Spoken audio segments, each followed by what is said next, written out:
Bonjour à toutes, bonjour à tous, bienvenue sur Respect. Le but de ce podcast, vous présenter 2 fois par mois une personne dont l'action a une influence positive sur la société. Peu importe son champ d'action, qu'elle soit issue de l'entrepreneuriat, de l'associatif, du sport, du culturel ou encore du public. Ce qui compte, c'est qu'elle ait décidé de se bouger. Leur point commun, énergie positive, courage, détermination et sens du fair play.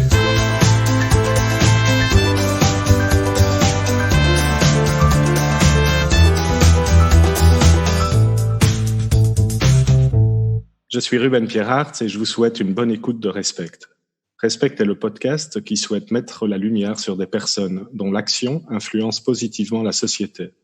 Nous avons souhaité te recevoir, Stéphanie, sur ce podcast pour tes 2 projets entrepreneuriaux dans le secteur de la mode et plus particulièrement de la seconde main et de l'économie circulaire. Mais avant d'aller plus loin, peux-tu te présenter, Stéphanie ? Oui, bonjour Rubens, merci pour l'invitation. Avec plaisir. Je suis entrepreneuse depuis à peu près 8 ans. Je suis belge.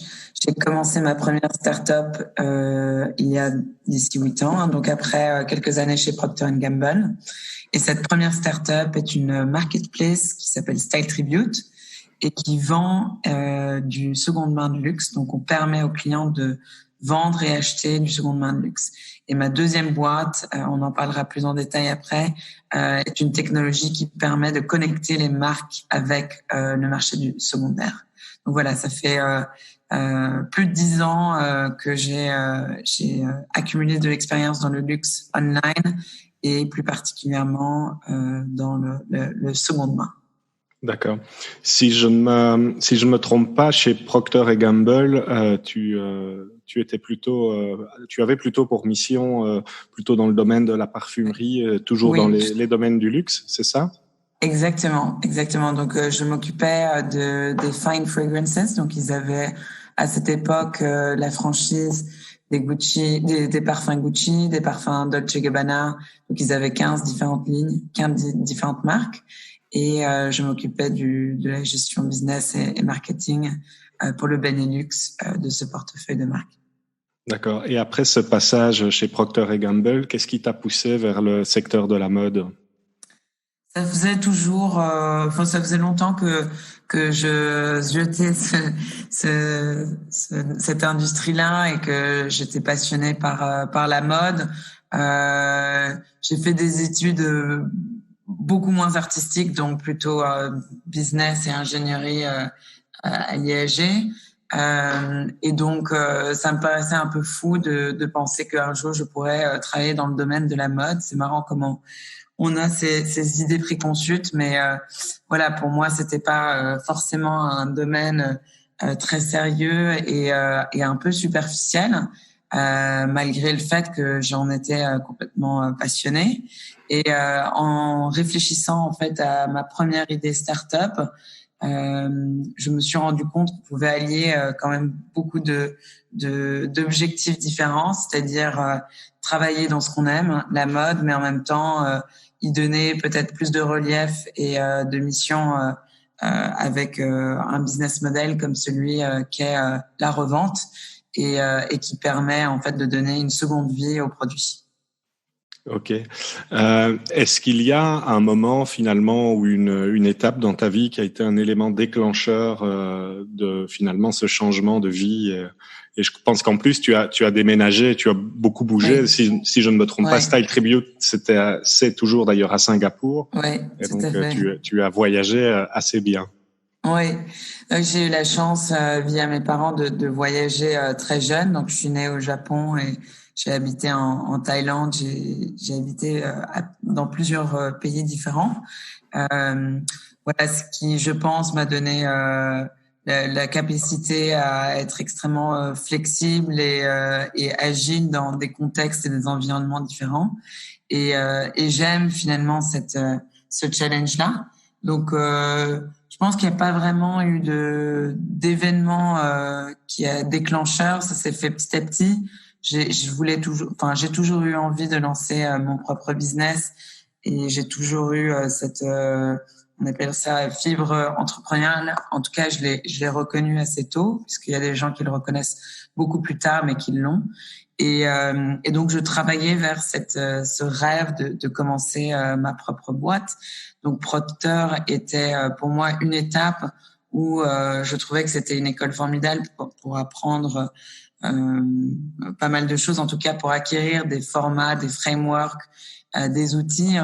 Ça a été une formation extrêmement enrichissante qui aujourd'hui me sert toujours. Et au bout de 4 ans, donc où j'avais quand même couvert la finance logistique et puis le marketing et la gestion de marques de luxe et puis finalement Pantene avec une approche beaucoup plus retail sur un portefeuille de pays et non pas de marques. Voilà, je sentais que j'étais prête et que j'avais la confiance nécessaire pour me lancer. Et c'est là qu'en effet, il y a peut-être eu une chose, un élément qui a un peu bousculé cette décision-là, c'est que mon mari, donc mon copain à ce moment-là, vivait en Belgique et moi j'avais été mutée à Bucarest pour justement m'occuper des pays Balkans et on faisait des allers-retours. Donc c'était aussi une situation personnelle qui fait que on n'avait pas grand-chose à perdre et qu'on avait envie d'un nouveau départ. Donc c'est là qu'on a vraiment pris une carte du monde et on s'est dit ok, Singapour a l'air d'être une plateforme pour l'Asie du Sud-Est avec des opportunités de croissance énormes et bien plus importantes que finalement en Europe, en tout cas à cette époque-là. Et c'est là que voilà, Denis a trouvé un job et moi j'ai commencé en arrivant. J'avais été missionnée par un entrepreneur pour développer son concept store à Singapour. Et en étudiant l'industrie à Singapour, j'ai réalisé qu'il y avait une opportunité au niveau du luxe online à un prix abordable. Et quand j'ai découvert le business model qui finalement c'est pas moi de loin qui a inventé la revente en ligne, mais Real, donc ça commençait, ça explosait aux États-Unis. Et quand j'ai découvert ce modèle-là, j'en étais complètement passionnée et j'ai décidé de lancer la même chose à Singapour. D'accord. Et finalement, le point commun, je pense, entre les deux projets que sont Style Tribute et Reflaunt, c'est l'approche de l'économie, circulaire. Donc, le fait de réutiliser ou en tout cas de prolonger la vie, dans ce cas-ci, des vêtements. Comment est-ce que, selon toi, ces principes d'économie circulaire participent à améliorer la société? L'économie circulaire, en fait, est basée sur des principes de réutilisation au lieu de. En fait, c'est en contradiction avec l'économie, les modèles traditionnels linéaires et industriels où plus on produit, plus on grossit, plus on doit utiliser de matières premières, de ressources, d'énergie, etc. Les modèles circulaires, justement, réutilisent des matières premières, réutilisent ou utilisent de façon efficace des matériaux ou de l'énergie, des ressources, etc. Donc c'est pas du tout parfait, même si aujourd'hui on transitionne vers des modèles beaucoup plus circulaires. C'est pas un absolu et on va toujours pouvoir s'améliorer dans la circularité de nos modèles économiques. Mais en effet, la réutilisation ou la revente des produits secondaires en fait donne lieu à une seconde vie à ces produits et c'est ce qu'il y a de plus environnementalement friendly puisque au lieu de même beaucoup plus environnementalement friendly que du recyclage, puisque le recyclage utilise forcément de l'énergie pour pouvoir broyer en fait la matière et puis en refaire un nouveau t-shirt. Ici, on est dans un modèle encore plus sustainable puisque on redonne une deuxième vie à un produit sans devoir réutiliser de la matière, sans devoir réutiliser de l'énergie pour lui donner cette seconde vie et ce nouveau cycle avec un deuxième consommateur. Donc voilà, c'est pour ça que j'y crois énormément. Et en effet, quand on regarde l'industrie de la mode, là où on pêche, c'est vraiment dans la consommation que on en fait en tant que consommateur. Donc c'est vraiment le wastage, la perte et le gaspillage et voilà l'achat en masse de produits. Il y a certainement énormément de progrès à faire sur la partie transport, sur la partie production, sur la partie de comment est-ce qu'on récolte les matières premières. Mais si on peut déjà s'améliorer sur l'utilisation qu'on fait des produits et qu'on puisse étendre en fait le cycle de vie de chacune des pièces, ça nous amènerait quand même déjà très loin. Donc, Style Tribute, c'est une plateforme finalement de revente Oui, de vêtements ou d'objets en seconde main c'est ça. et Reflaunt qui est finalement en fait on voit très bien le fil se dessiner entre les deux projets. Est-ce que tu Oui, peux nous donner plus de détails sur le principe de ce nouveau projet oui, Reflaunt? tout à fait. Donc en effet, comme tu disais, Style Tribute, c'est vraiment une plateforme, un e-commerce qui revend, qui permet aux consommatrices de mettre en vente leurs produits, leur donner une seconde vie, et à d'autres acheteurs de venir acheter des pièces de luxe à un prix abordable puisque celles-ci sont de seconde main. Okay. Reflaunt est en amont en fait, est un maillon puisque on connecte les marques et les retailers avec des marketplaces comme Style Tribute.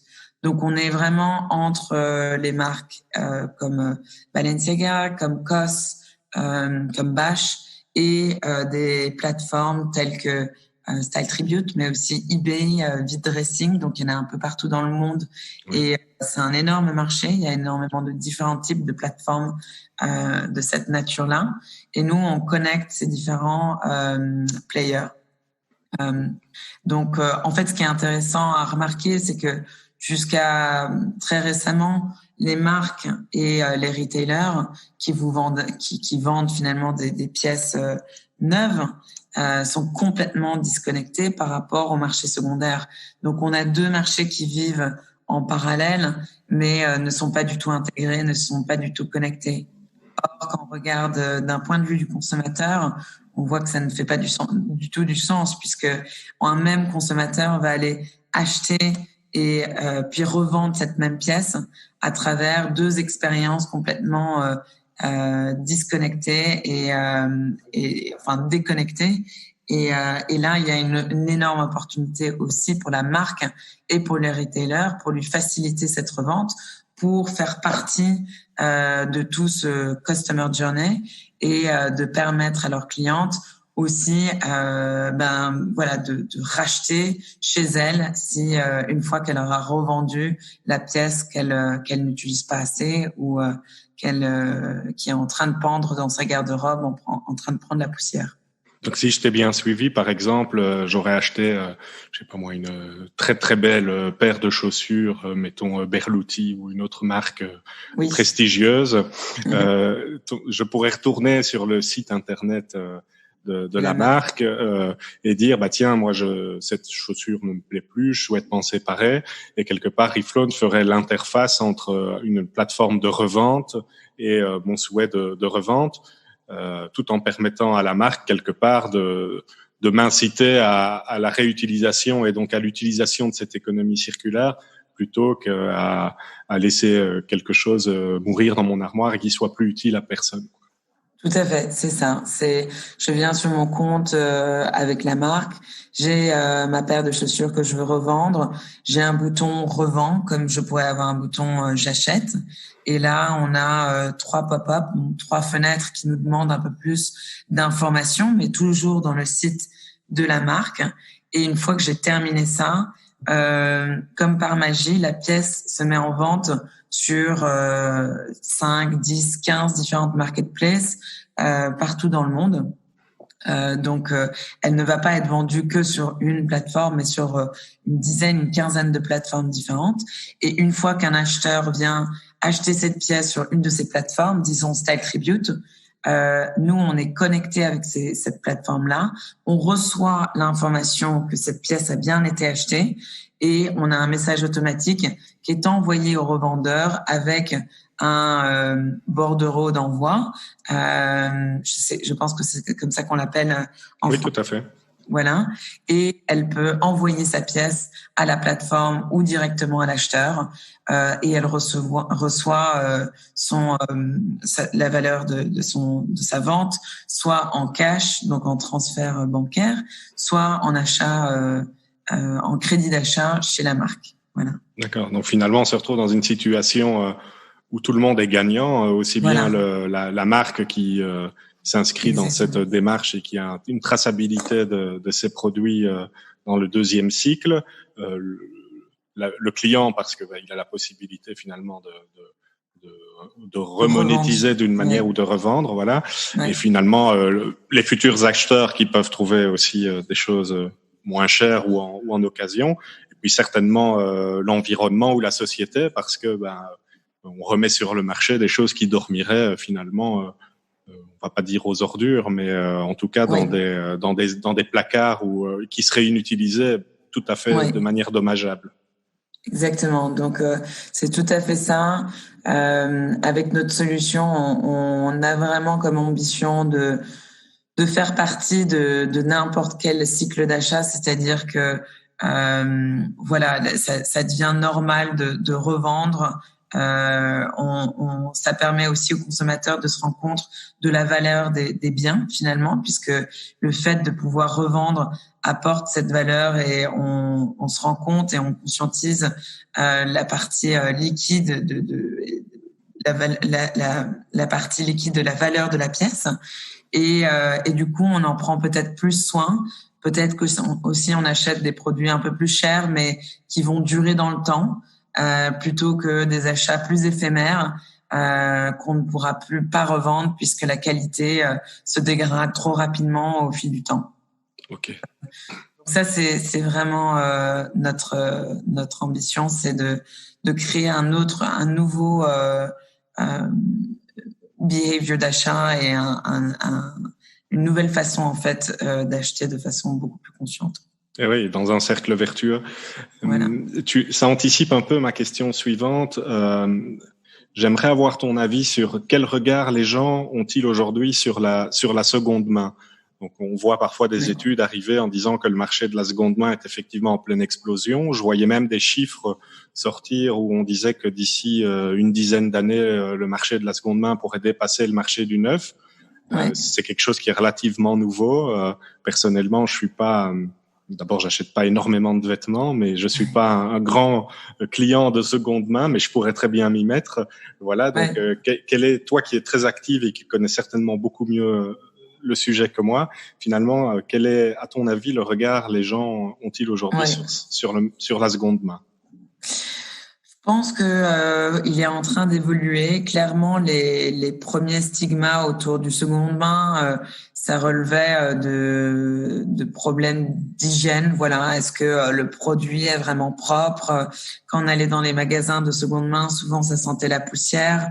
Donc, je pense que le premier peut-être frein à l'achat, c'est une question d'hygiène.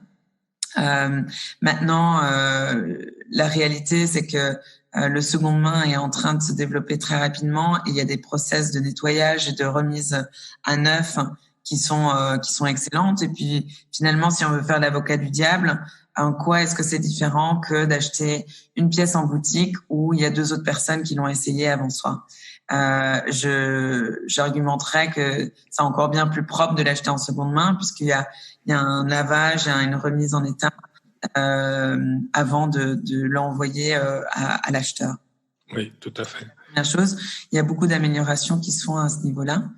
La deuxième chose, c'est lié peut-être au fait que c'est difficile en fait de choisir quand on arrive sur un site web où on a été bombardé de campagnes, de beaux visuels, ça rentre dans une trend, donc on est un peu victime de ce qu'on appelle vraiment la mode, donc des trends, et donc on va rechercher une pièce en particulier et on va tous être un peu des moutons à vouloir la même chose et il faudra à tout prix que ça soit la dernière tendance, alors que le seconde main, finalement, si on prenait du temps, on trouverait exactement ces mêmes pièces qui font tendance et fureur à cet instant T, mais ça demande plus de temps puisque voilà, c'est beaucoup moins organisé et il y a beaucoup moins de visuels qui créent ce désir et cet impulse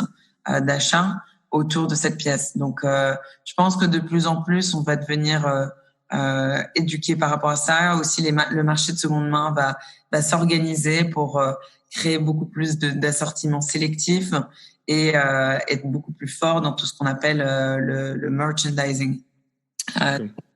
Créer des petites capsules par exemple et de mettre en avant des pièces qui sont plus ou moins en vogue à ce moment-là, puisque il y aura toujours des trends, on sera toujours plus ou moins victime de ça, mais je pense que voilà, on a des valeurs qui sont en train de changer, d'évoluer et l'envie d'acheter de façon consciencieuse et avec voilà des matières de qualité et avec plus de mission ou de purpose, je pense commence à devenir de beaucoup plus importante pour le consommateur et donc il est prêt à aussi faire beaucoup plus d'efforts pour aller rechercher ces pièces sur le marché secondaire.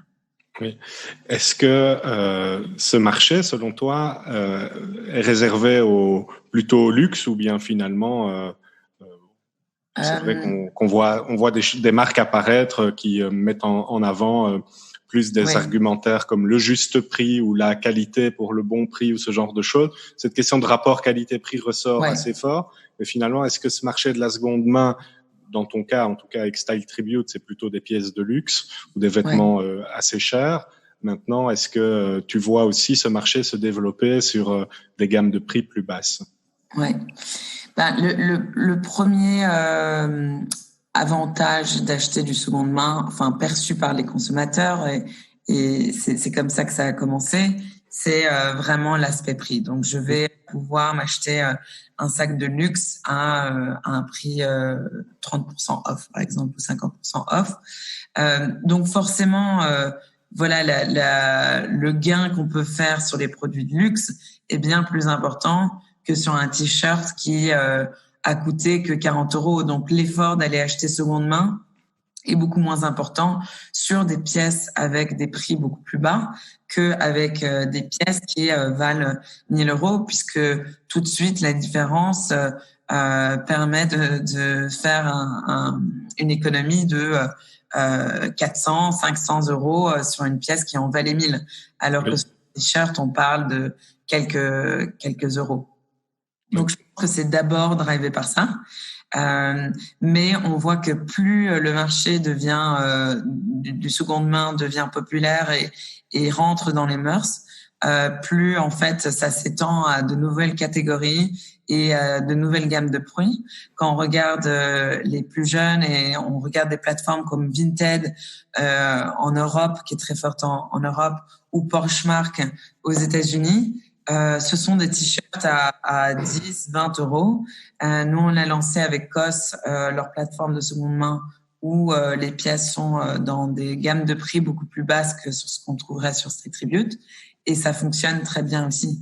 Donc, je pense que l'avantage économique et financier était un premier driver, mais maintenant, ça ne l'est pas seulement, quoi.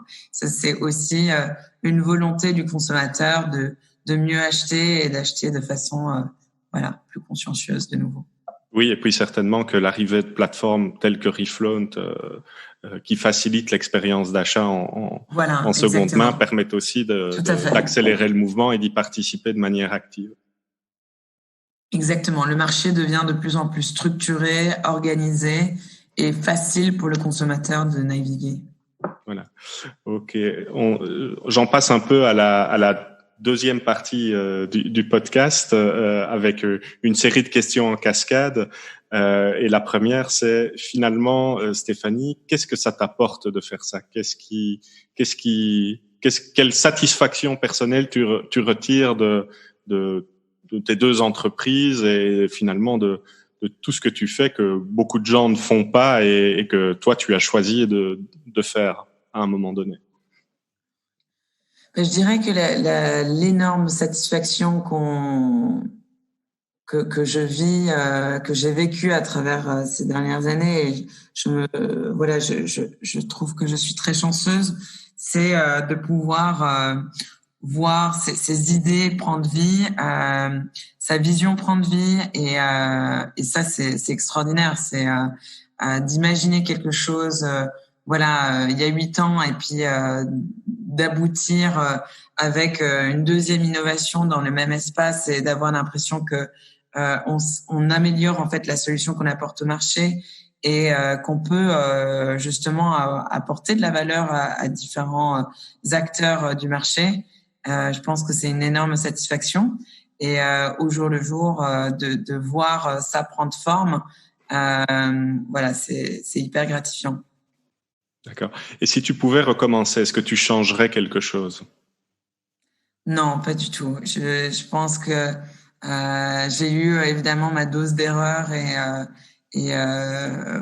d'échecs, mais je pense que ça m'a aussi permis d'apprendre et de m'apporter là où je suis. Donc rien n'est certain que je serais pas je serais sûrement à un endroit très différent si j'avais pas eu ces échecs-là, et je suis très heureuse d'être là où je suis, donc non.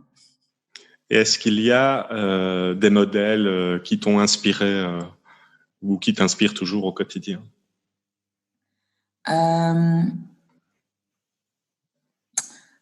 Alors des modèles, oui, dans le sens où je peux en citer quelques-uns. Donc par exemple, un des modèles qui m'inspire le plus, mais c'est vraiment très long terme pour qu'il puisse être appliqué. En fait, on le voit déjà un peu avec la location, mais oui, c'est le modèle des pneus finalement, où il y a des compagnies qui ne font pas payer le pneu en tant que tel, mais qui font payer le service et la maintenance et le changement de pneus. Et je pense que ça c'est encore un cran au-dessus de la revente telle qu'il est appliqué aujourd'hui. C'est le moment où finalement la marque va mettre sur le marché un produit et ne va pas vendre forcément la pièce, mais peut-être des services annexes sur la personnalisation, la customisation, la maintenance du produit. On voit ça un peu avec, je me rappelle plus, c'est une marque de ski qui vend une combinaison de ski pour la vie. Et en fait, elle est évidemment extrêmement chère, mais si il y a un dégât, ou si il faut la changer, il la change. Bon, évidemment, il y a des incentives aussi pour s'assurer qu'il n'y ait pas d'abus, mais ils ont décidé d'arrêter leur production et de vraiment croître sous forme de services et sous forme de services complémentaires par rapport aux produits. Et donc du coup, on arrive dans une dynamique beaucoup plus positive, puisque la marque fait en sorte que le produit est le plus résistant et le plus de meilleure qualité, pour justement que ça ne soit pas trop cher en service, etc. Donc oui.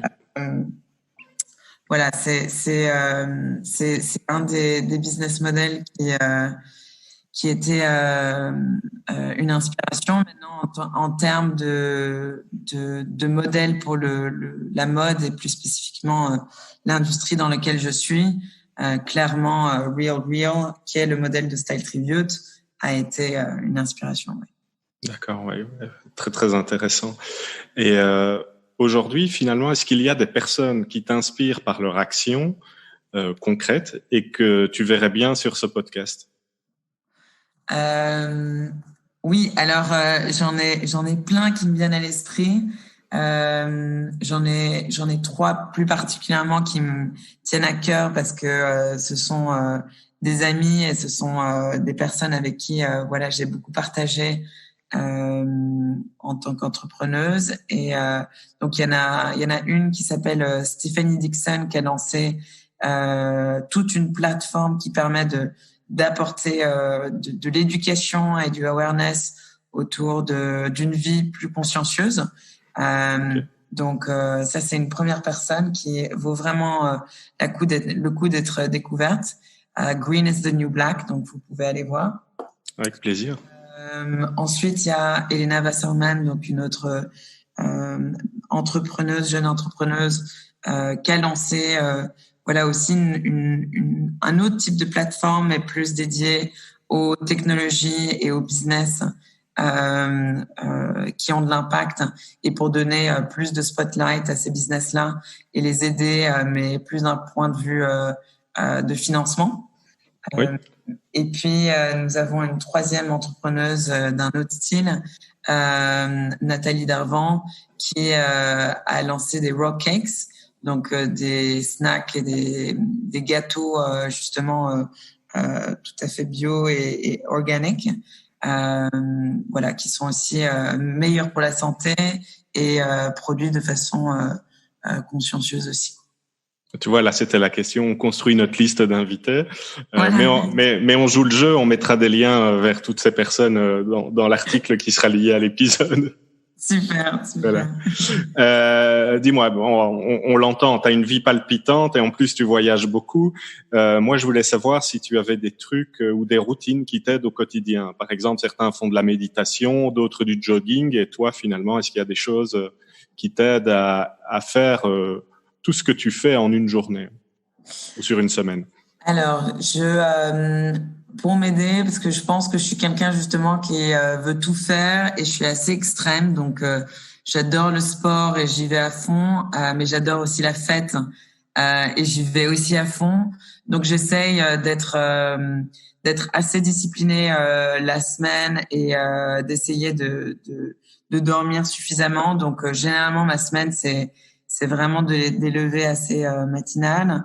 Le sport le soir pour me détendre et pour évacuer en fait tout ce stress et ces montées d'adrénaline.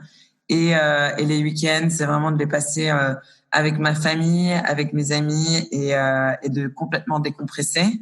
Donc ça, c'est la première chose. Donc je suis assez extrême dans la façon où je vis la vie, mais ça me convient bien et ça me permet justement d'être extrêmement focus sur ma semaine et puis de relâcher sur 2 jours.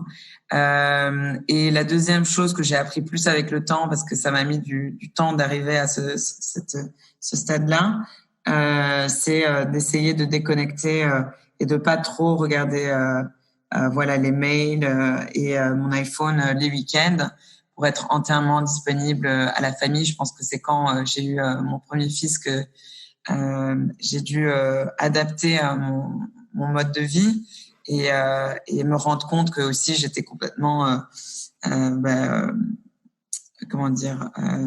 addict à mon téléphone, au travail et au mail. Donc voilà, j'essaye de quand même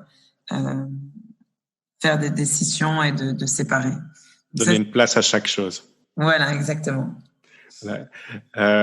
Est-ce que tu aurais un livre, un podcast ou une émission à recommander à nos auditeurs?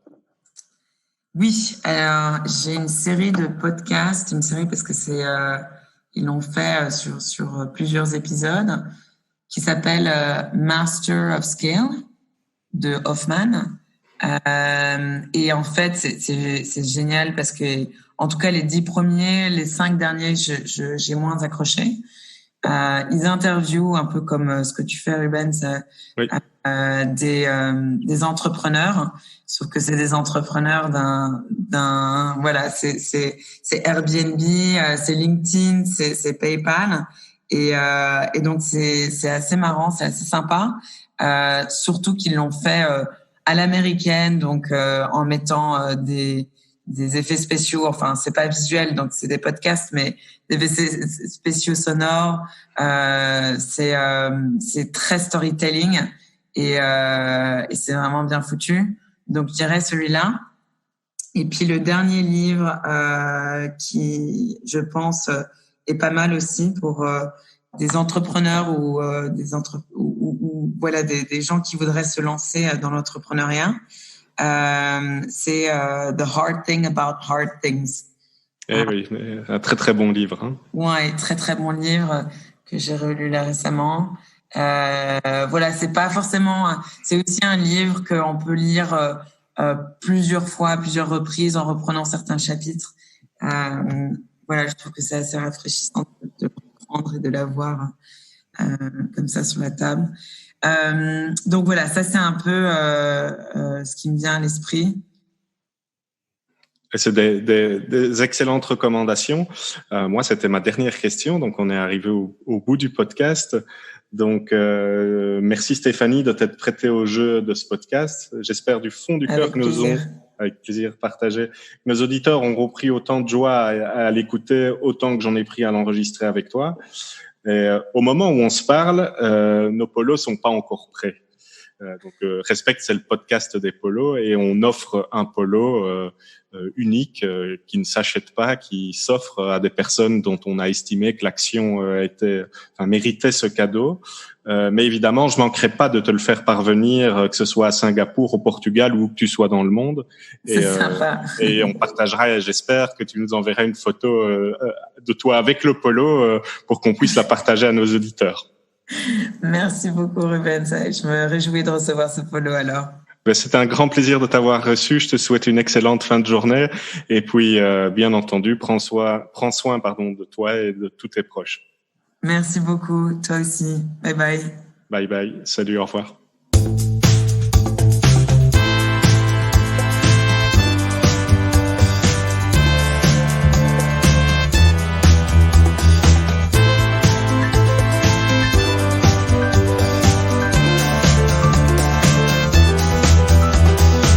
Si cet épisode vous a plu, pensez à le partager à 3 personnes.